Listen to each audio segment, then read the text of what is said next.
Cool. Thank you, Shannon, for joining the podcast. Um, what is the time and where are you right now? Thanks for having me. It is 6:38 p.m. and I'm based in Paris, well, just outside. Wow, nice. Yeah, it's gloomy over here, but no, thank you. I know it's late, and so I really appreciate giving your time just for the guest. And I just want to do a quick intro. So Shannon Wett is a product coach as well and a consultant. She's been into product management for a long time. She was also an engineering director, which is what I personally like when I see PMs. I'm coming from technical backgrounds as well. But my introduction will not do justice, so I will hand it to Shannon. And you can, dive us through your who you are, but also like your journey as well, like Sure. from engineering to PM. Yeah, my journey is super atypical. And I think it also makes me quite a strange PM animal, but I think it brings a lot of value. So I'll tell you a little bit about where I started. I started as an engineer. I was studying PHP and ASP and Cold Fusion and JavaScript and Java and all these other languages. And I was a not very good engineer. I have to say it was quite crap. But it was really interesting and fun. I loved creating. It was, 20 years ago, so it was a good time for I think men in tech, and for women in tech was a little more complicated. And I decided that I wanted to branch out into some other things. And so then I spent several years developing other skill sets like design, UX research, and UX design, and basically becoming what was called in the day like a site builder, all jack of all trades, able to do all the things. And then I moved into a sort of leadership role when I came to Paris, and I started my own company and was building sites for people for a while before moving into my more traditional career space, which has been all things project management, product management, program management. And then the last several years have been more in directorial roles where I'm doing people management and leadership. So that's So, my history. So I have a lot of background across the space of creation, and my focus in many years has been on leadership, strategy, people, which is why I really want to get into coaching now. so one question I have, and probably this will help a few people who are from technical background when they jump into PM ship. What was your quick take about the PM role coming from an engineering background? And did you find it challenging? And it's fine if you can say, no, it's not that challenging compared to engineering, which is fair. But yeah, what would you say? I would say it was different. They both have their own challenges. I would say in terms of a space, it's a little more balanced. When I was working in engineering teams, I was almost always one of two, or, the only woman. So that was always really difficult, and uncomfortable. I feel like I can say that. And now being in more of a product space, I can say it's a little more comfortable, but like leadership roles are still really lacking. And it's not easy to find good like contacts that are in leadership roles. And if they are, I think they're probably bombarded. Yeah. So I would say it's a space to develop in terms of equity and an opportunity. Um, One thing I will say about the actual work is I'm a little more talented in the product space. I can do the engineering stuff, but it doesn't excite me in the same way as the product stuff. So does that mean that your engineering would be a hidden pedigree when it comes to PM ship, right? Like, because you can talk to engineers in their language, right? How they think, right? Would that be fair? Absolutely. I love engineers. I think I can say that unequivocally. I think that they're amazing people. I really admire and respect the work that they do. And because I can't do it, not as well anyway. And it's really great working with them because they're really looking towards the solution. And I think it makes it a great relationship with product people because we're ultimately concerned with solving the right problem Hmm. and in the right time for the right people and all that jazz. But I think the engineers are really excited by what can we do, and there's a sort of optimism in that I really enjoy and thrive in. So I can talk to them in their language, I can work with them and meet them where they are, and I understand the struggles that they're going through. And more importantly, I can sensitize other people in the organization that changing strategy and Yeah, changing approaches has a really detrimental impact on those teams. So yeah. I'm happy to create space for them in other areas where they don't necessarily have a voice. So I have a follow-up question, and I know this wasn't in our agenda. I just realized that right now. But I'm on the what would you spot. yeah, it's like so what would you say like when a PM from engineering background does the collaboration for PM ship could be rate like here, let me give you a scenario. One of my ex-company that I worked at, PM and engineering has always been like a like a how would you say, a battlefield a little bit, right? They think PM don't know the roadmap, and the PM thing engineering never has enough resources, right? I think that's I'm describing every org in this world. Sure. What would you say when you entered as a PM leader, right? And you have engineering background, would you say that it definitely helps when you're from an engineering background to be in leadership, understanding engineering as well. The reason I'm saying that because some PMs or most PMs, let's say, come from non-engineering or non-hard skill set. What I mean by like design or engineering. I don't know if there are any other else, but like let's say they're coming from support, customer success, biz ops, right? Mhm. They're a little bit more qualitative, right? Compared to engineering and design is more quantitative backgrounds. Like we focus on metrics. That's my question. Well, I think Would that Mhm. good PMs are both qualitative and quantitative, first of all. If you're not speaking the language of numbers, then you're not actually able to develop a baseline and see it change over time. So I would say that's a critical skill for PMs. If you don't have it, you got to develop it. And in terms of the friction between product and engineering, I think product is prone to friction naturally because it's a central role. So I see friction. In fact, I was having a debate with my friend who's a marketing director today, and she's like, what you're saying that's like my job. And I'm like, yeah, but like not in a digital space. And we have these debates sometimes between marketing and product, who owns the website, like, and we have between Oh, product and yeah. engineering, who owns the scope, who decides the scope Uh, of things, and how do we find the right balance between that? And I find that to be quite an exciting aspect of the product's purpose is listening to all of that, finding the most optimal value, and then prioritizing for it. And I think yeah, it's part of having good vision and strategy is knowing how to collect that information from the right sources so that you are making the right decision. yeah, And I think that this is an area of growth for many teams that struggle. And I think the biggest struggle that they have is in that like strange handover that I see with so many teams that I coach, where you're seeing engineering sort of waiting for requirements and product sort of yeah, saying, get it to you soon. I'm like, yeah, no, you're supposed to be doing that together, yeah. managing the WIP together, the WIP limits that you develop so that you're not overworking your engineering teams and developing the solution together because engineers are super bright and super inventive and they Mm. can come up with all kinds of ideas that a product or design person would never even dream of. It's I like what you're saying because I think that's the product is meant to be um the chain link, bringing everybody together while understanding the customer. You did actually mention something which is very interesting that the who owns what with the marketing team. I don't know why is that the case. I've had that. Many times I had marketing team designing a whole marketing website that's completely disjointed from the product.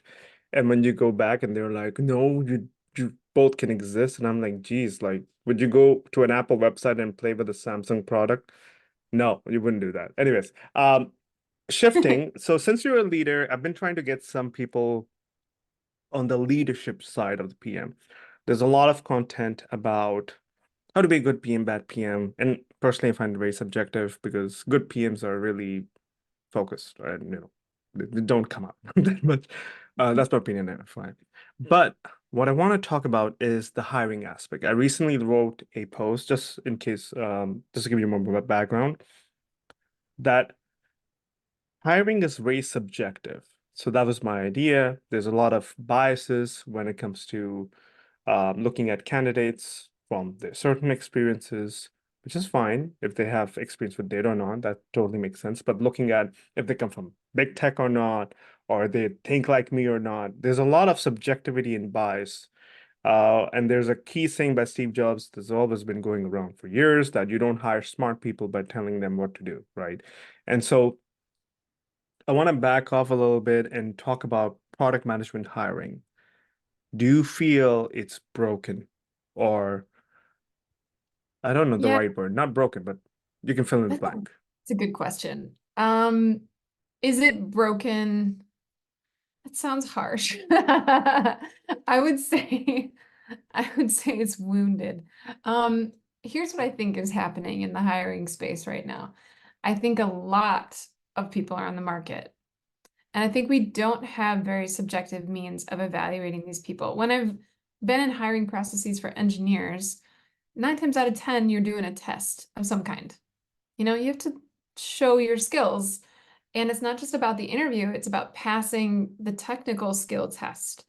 And I find it really surprising that we don't apply this same logic to product teams, because I do feel like understanding execution, insight, strategy, and influence are critical components of the job and ones that need to be validated. So what I've seen happen a lot in the hiring process is, recently a lot of layoffs going on, so a lot of people are applying, and these roles are getting hundreds of applicants a day. And the hiring manager, like, I don't know how you could expect this person to sift through all of that to find that one or two candidate that really meets their technical requirement. And so they're doing a lot of filtering through the CV process, which means that candidates like me don't stand a chance. Like, I don't have a typical background, and I will not pass that test. But I can guarantee you that I know my stuff. I teach it day in and day out. So it's kind of difficult to have a subjective aspect when we're only looking at a CV that is filtered by a machine, and we lose that humanity. And the second thing that I think is happening a lot is we're going a lot by the referral basis, because again, so many candidates, so and so vouched for a person. I'm going to see them first, because then I can, if I like this person, I don't have to interview the 150, 200 other people that I saw. And the last, maybe one more thing I would bring up is this aspect of like FANG companies and the influence of being in the right place at the right time. I think that it has a lot of weight, and maybe this is because those people did products so well. And we want to trust that people who are in those organizations know how to do the work. But just because you worked in a major company doesn't mean that you have developed the skills. Sometimes that means that you were working on a tiny little minutial part of something in a big situation. And so you didn't get the same experience that someone who built a product from scratch at a startup, or in my case, many, would see in terms of like the way that things work and what they needed to learn in order to Yeah. adapt that product to be successful. So I think that it's an interesting dichotomy of like, yes, they will have fantastic skills and capabilities from having been in that environment, but Yeah. the truth is they got in there at the right time, in the right place. And that doesn't guarantee skills. So I do see a bias. I see a difficult market for people, and difficulty for hiring managers to find the right candidates. And the solution that I would have is some sort of like test, an assessment, the same way we do with engineers, try and remove some of the bias and validate the skill sets that we're looking for. You're touching on some really core points. It's very near to my heart. The reason for that is because, hey, you talk. So let's unwrap this a bit more. Sorry, I got twins like passionate that I start moving my mic. So number one being said, we talked about bias, and the second part, time and luck, and then also like the exercises, right? So let's start from the latter. Product sense, product execution.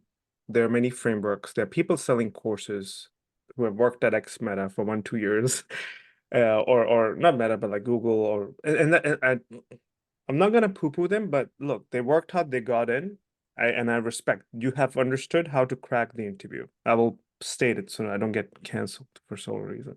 Um, but that being said, they are subjective. Even though my question to you now, Shannon, is and an open conversation.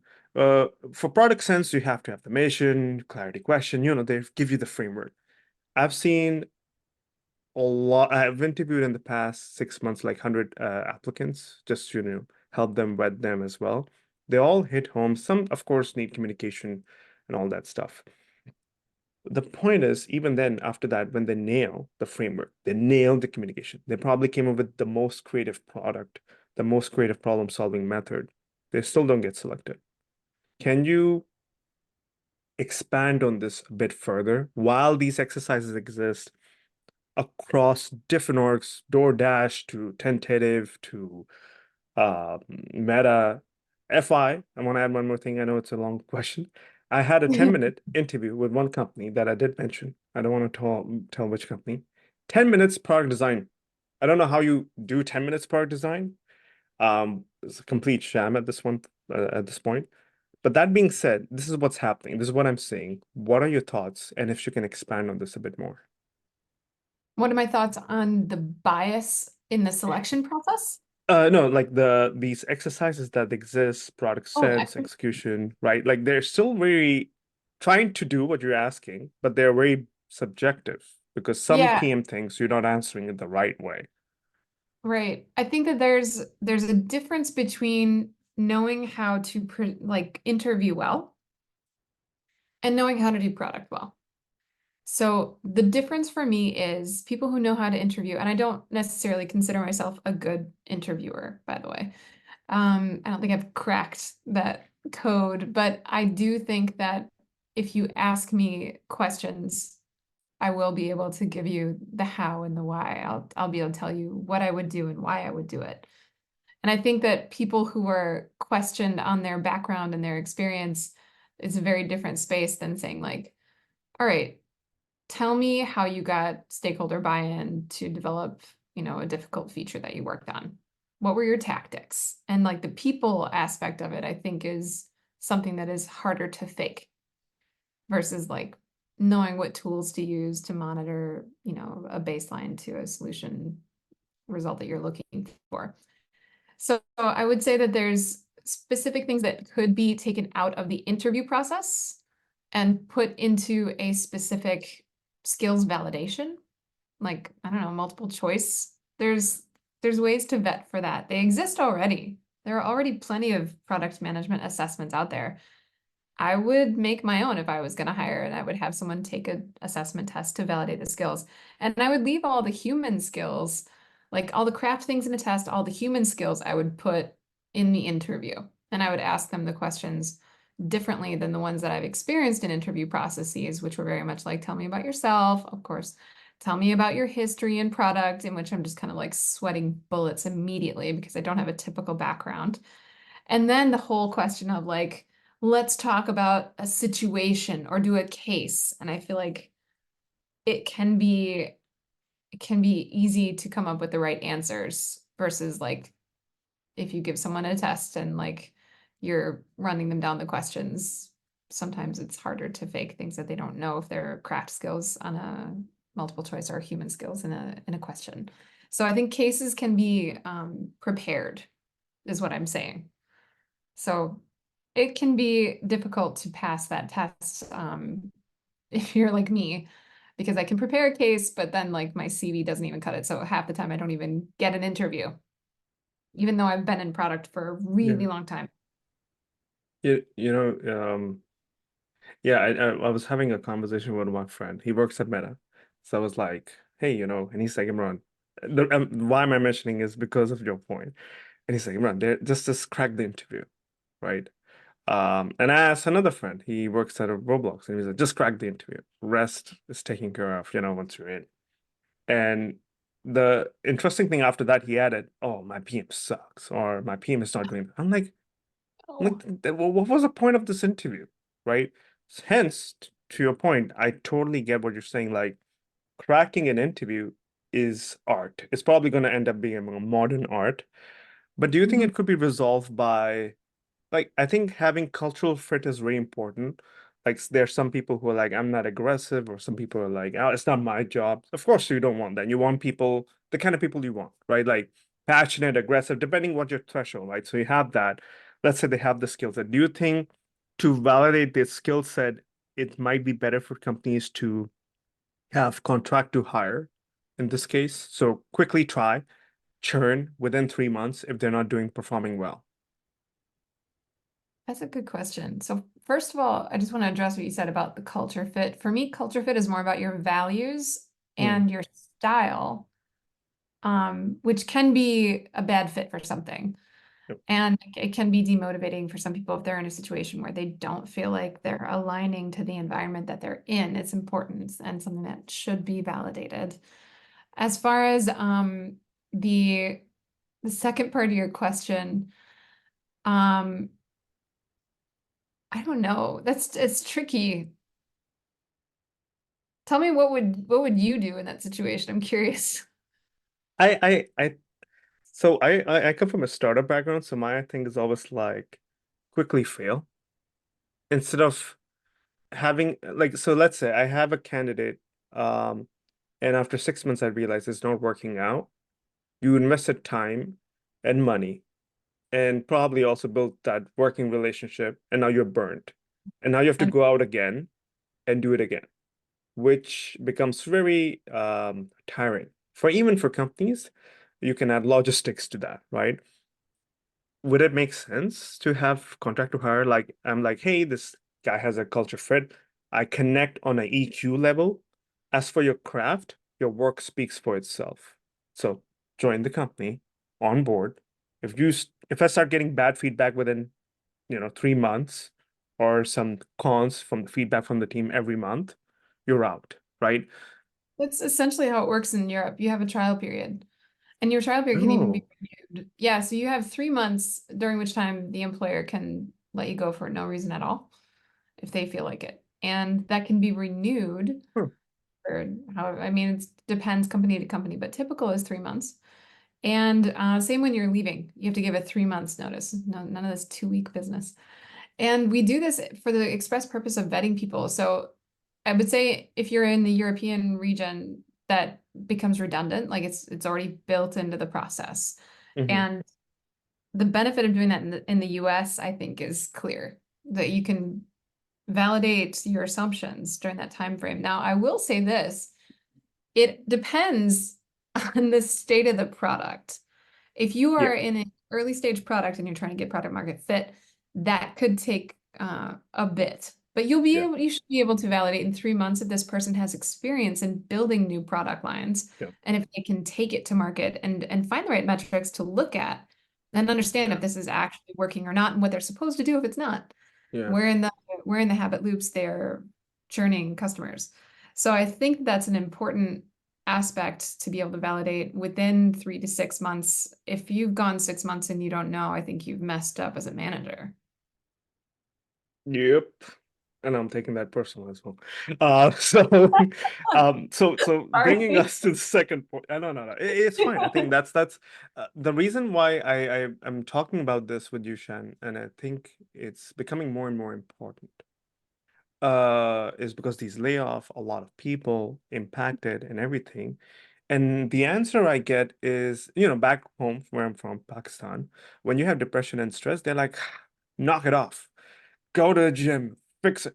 The mental health is like, And it's that, like it doesn't exist. It's for rich kids. That's literally right. wow. And and when it comes to this hiring thing, it kind of feels the same way. Different problem, but same way. Like, oh, it's numbers game and play the game. And I'm like, geez, like you're okay with living with this. It's like someone is waiting to disrupt. So that's why I'm talking about this specifically.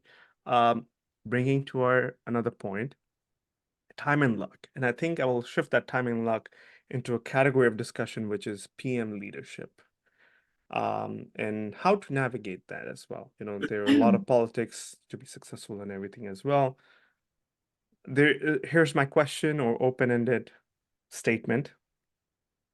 There are a lot of leaders out there, from reputable companies to reputable startups, and they all have this fluff brand. Fluff brand meaning this is what I did to get where I am, or this is how I manage my team. I have this formula, or I like there's always some epiphany. There was this one person at this nice it's a reputable company, a startup, fast growing, and this person, this PM was talking about I make sure everybody is hungry and everybody has hacker mentality and everybody has XYZ. And I'm like, great. So can you quantify it? And it's not quantifiable. Very subjective pool. My thoughts are being a lot of these PM leaders, not all, but some of them are really dabbling into fluff piece of area, number one. They're not accounting that most of their time and luck had also played their role in their career success. So opening to you, I made that statement. Can you share some insights or even give opinion or even opposing views, like this is just Sure. an open discussion. No, I tend to I tend to feel the same frustration that you're echoing here. I do think that people who start in organizations and who take the traditional path of like APM all the way up to senior PM do tend to get that leadership role unlocked a little earlier. Especially so like certain types of product managers who are, set up for success. I think a lot of it depends on your leadership and who's willing to vouch for you and advocate for you. Who's your sponsor determines a lot more in your career than your skill set. So I will say that the traditional path tends to lead to the opportunities, and that is not necessarily the people most skills for those opportunities. I think that I will speak for myself, having a varied background has been super helpful in my product career because it is a central role. I understand design, UX, research, engineering, support, sales. I understand a lot of these businesses, marketing.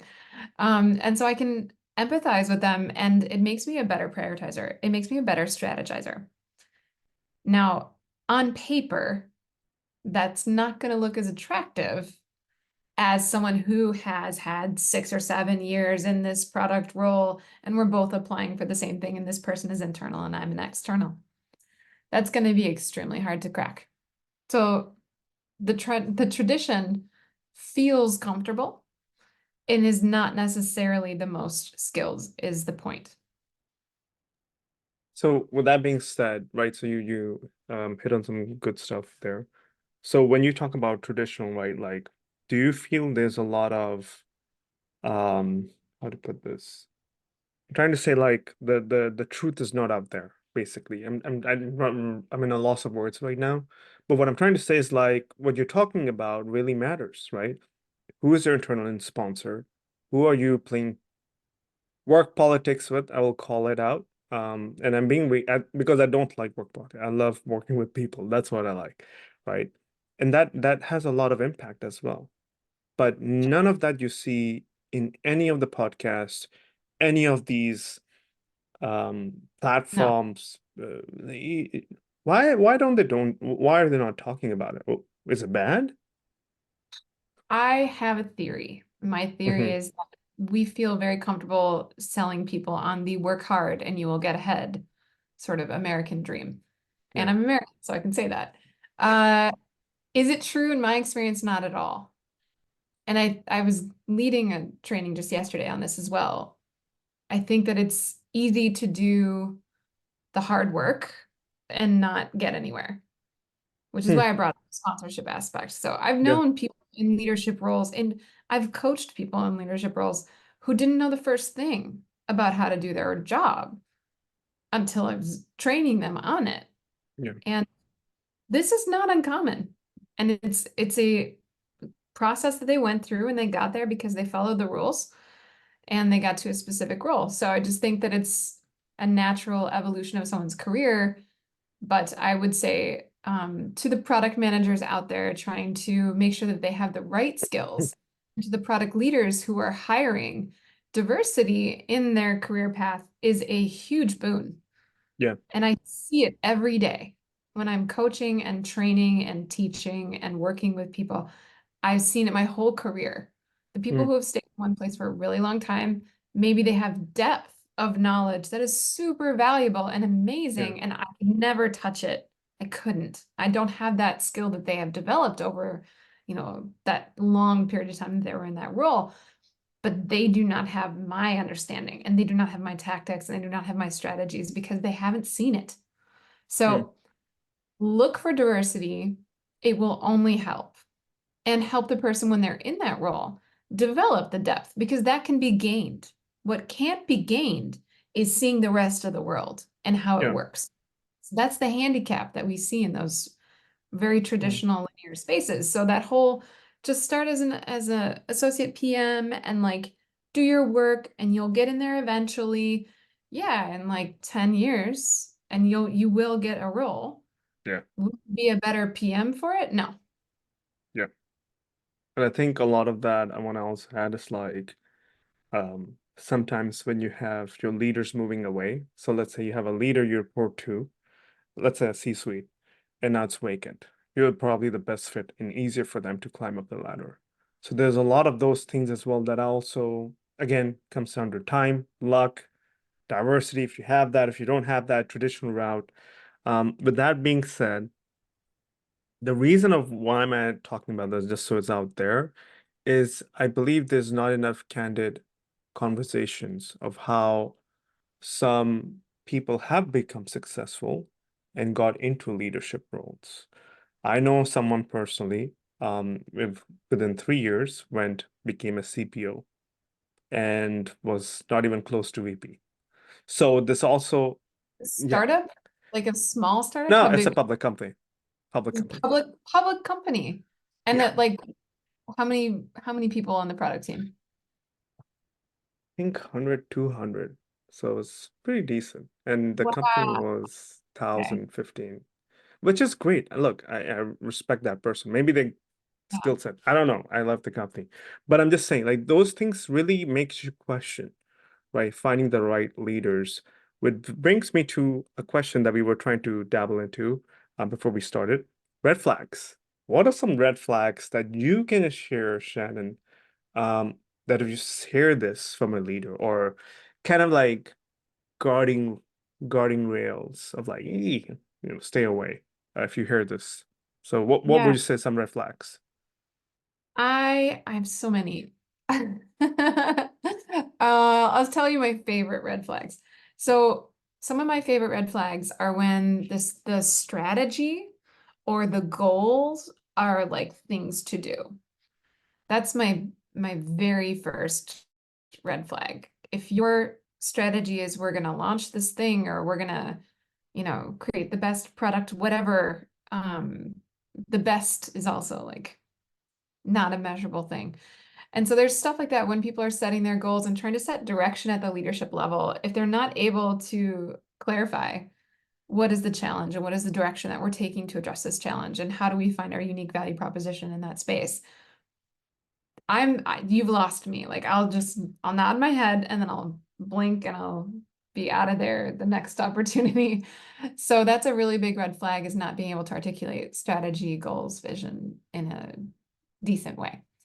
Uh, Another big red flag for me is again like lack of diversity. If you've been in the same role, in the same company, in the same role, just progressing over time, for a very long time, that Hmm. for me is a red flag. It's going to tell me that you found a comfort zone and that you're not interested in growing new skill sets and new opportunities. I've worked in several sectors. I've worked in several uh, contexts like B2B, B2C, B2E. I've seen some stuff. Um, what this has brought me is an open mind. And when you're trying to make decisions, that's critical for success, is being able to explore the opportunities and scientifically evaluate them. People who have been in a role for a really long time in the same company lack that open-mindedness. And scientifically, what they're doing is retracing the same path in their brain and getting really comfortable with their assumptions. We already know that we're closing that door. We've already been here. We're not doing that, even though contexts change over time. And they're not as likely to take into account what is the context today and what is the direction that I'm trying to move it to for tomorrow. And that to me is an essential skill of a PM. So that's something that else that I look out for is if you've been in that same place and how open is your mind Yeah. is the real test for me of if Yes. this, like, because you could have someone in a role for a long time, but they're a continuous learner and they're, obsessed with growth and opportunity to challenge their assumptions. And those people are amazing and they exist. But if your mind is not open to me, then that tells me that you are afraid of things that you don't know. And that means that you're going to be erring on the side of not taking risks that would help to grow the business.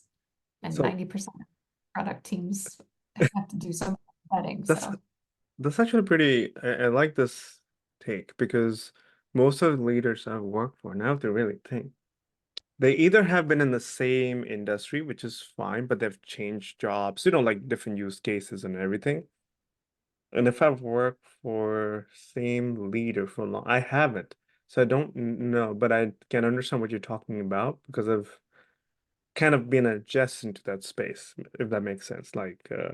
But would you say the same thing for people who found their own startups, right? Like, let's say you have founded your company, now you're the CPO because you know what, you were the co-founder. What would you say about that? Because I think that's something different, right?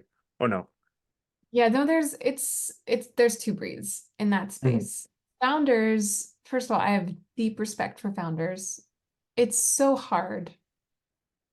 So, like, can we just take a moment and give the founders of the world a little bit of love because what they're doing is pure creation, and I think that that takes a lot of bravery. I think it takes a lot of guts. You're Mhm. betting on yourself and your ideas and your ability to see them through, and I think that that's a beautiful and precious thing. So I will say I have a lot of love for founders. At the same time, I would say there are two breeds of founders. There are founders with humility and founders with pride. I prefer the founders with humility when they can look at themselves and say, I have areas of growth. I'm human. I'm going to Yeah, develop those. Those are the people that I want to coach and work with the most. Those are the best because they are the ones who excel. And it's just like if you put yourself in a teacher-student relationship, you wouldn't want to teach someone who doesn't want to learn. yeah, And this goes for me when I'm looking for people to work with. I don't want to work with people who have the pride aspect of it. They think they know yeah, because they do have experience and they do have skills. It doesn't mean that they know everything. yeah, And oftentimes I find that they don't. And I don't know everything either. There's lots that I can learn through these relationships and yeah. interaction. The So I same, think same. it's important to, like, as a founder, accept that you have a massive set of skills that you're going to develop really quickly. Mm, And that is an incredible thing.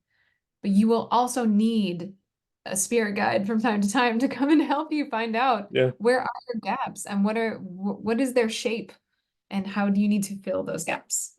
No, no, this is pretty good. Like yeah, like founders are there's some founders who are really reckless. We all know about those. They're published in magazines.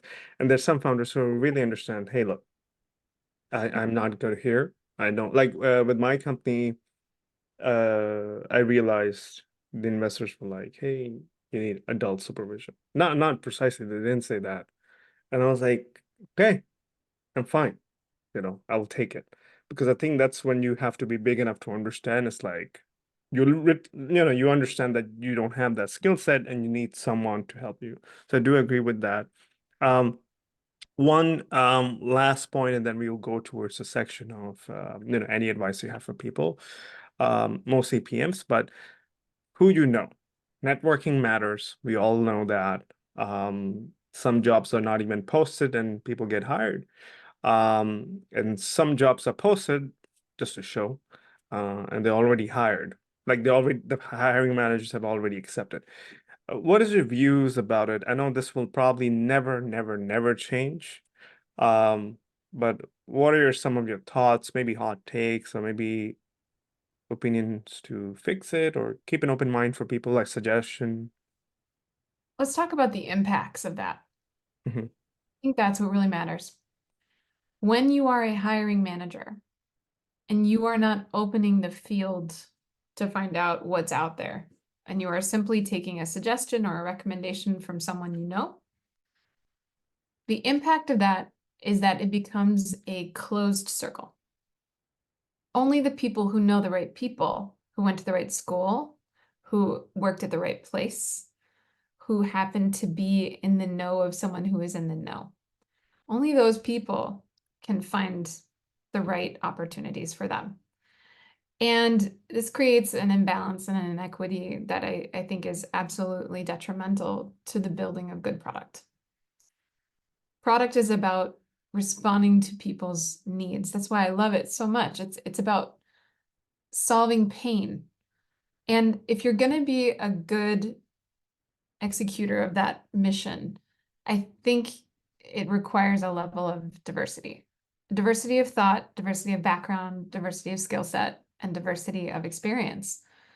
So I do think that there's a problem in that space, in the closed circle recruitment space. It is extremely common, and I will even say that I've benefited from it. I'm benefiting from it right now. Yeah. I've got referrals from people who know me and who said, "Oh yeah, Shannon's good. Talk Yeah. to her." But I'm having spoken to those folks and asking them about their recruitment process to find out that they do open the doors to other people and that they are looking. It's when you're not, or Yeah. when you've already sort of like pre-selected and you're going through the motions of interviewing just to say that you did it. Yeah. Those people need to introspectively ask themselves, why are they doing it? Are they trying really to get the best candidate? Or are they trying to get the job over with as soon as possible? And I think this is where you see a little bit of friction. At least when I was a hiring manager, it was a friction point for me Mm. with the hiring internal HR groups who were sourcing the talent for me. Yeah. Because I have to say to them again and again, and I'm going to be flagrant when I say this. I see 15 white guys. Can we get some people of color?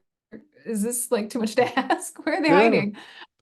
And it comes from like, oh, well, we're sourcing from this school, or we're sourcing from this pool of talent. And I have to say, like, yeah, you're gonna have to branch out. Like, Yeah. okay, here's 5 sites where we can get some diversity in here. Um, I just feel like it's a real problem in the product space. And it's not just a problem for the people who lose Mm. out on those opportunities, it's a problem for the products. We're Yeah. building products by white guys for white guys. It's not going to be as good. I'm sorry, it's just not. So we need diversity of talent, skill, experience, and background in order to ensure that we're building the right products for everyone. Yeah. And this is critical to success in the field. So hiring managers and sourcing managers, look around. If I say to people when I'm hiring, if my talent is not, if the pool is not diverse, your Yeah. job is not done. You don't start interviewing and then, oh, well, we found a candidate that we like. This is great. Let's move forward. That's a mistake in Yeah. order to find the right person. You have to have a diverse pool of talent, do your interviews, and then make your selection. No, no, this is I don't have anything to add in there because I think you're absolutely right. And I think my experience has been the same, like they're like, oh, this is where we're sourcing from, so this is what we've got. And the sad part I will add to that is not only that, if there's someone who actually applied who is, let's say, diverse in experience for that matter, right? They will not even get through the phone screening round because A, the recruiter probably already made a mind that, hey, I have the source coming from this fancy school or whatever, right? And that ATS is being hacked already by that candidate as well. So there are a lot of those things as well, and you're hitting the right point. But I think sadly we have to say this, right? Like, guys, still network with people. Like, we're not there yet. This No, we're podcast will not change the world yet. But yeah, yeah, no, no, this is a really good point. Going to the latter part, towards the end part, Can I any add advice? one more Yeah, yeah, thing? go ahead, go ahead. One thing that I didn't mention that I want to make sure gets out there. And it's something I say to mentees. I do take on mentees. I'm full right now, but I do take on mentees from time to time. And the biggest thing that I feel like I can serve them in doing is to be a connector for them. And I think this goes back to sponsorship that I mentioned earlier. Who's going to say your name in the room so that the opportunity comes to you instead of you having to like bang on, 10,000 doors or start at the bottom and try and pull the traditional line up till you can get there.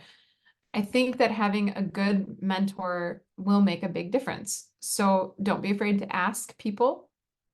Say, you know, I've been rejected before. It's fine. You live, I promise you. But you can say something like, I'm this type of person. I'm in this type of situation. I'm really interested in working with you as a mentor mentee. I would love your advice and to leverage whatever network opportunities you can help bring me because I'm stuck.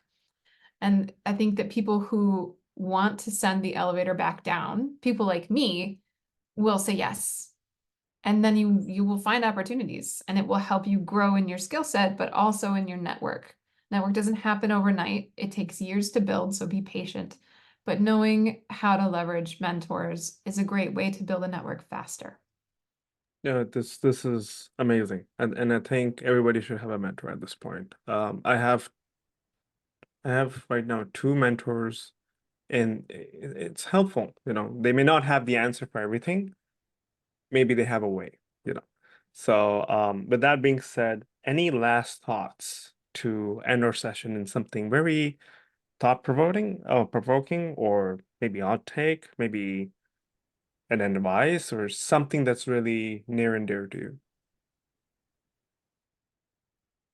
I'm trying to pick right now. I would say, let me give some advice to the PMs in the room who are listening to this. Don't be scared to try other things. Don't be scared to take that job for a year. Some of my best, most useful experiences didn't last that long, but they enriched me so much in the way that I think and the risks that I'm aware of because I did that work, or the way that I can mitigate and decide and prioritize and strategize. Those experiences were gold. So sometimes it might feel disappointing to take a role that you're not excited about. But if you're smart, you'll leverage it and you'll use it. The smartest people tend to strategize in their career. I was talking to someone today about my next venture into coaching and developing that. And she said to me, like, yeah, you should think about like where you want to be in 3 years and how you want to strategize to get there. And it just sounds so smart and so obvious, but it hasn't really been my path. I've kind of been more of I'm interested in this right now. I'm going to do this. So I would say like there's not one way to do it. It's probably smarter to do what I didn't do and to like actually have a vision for where you want to go. This was not my plan. But I will say that it has worked out all the same.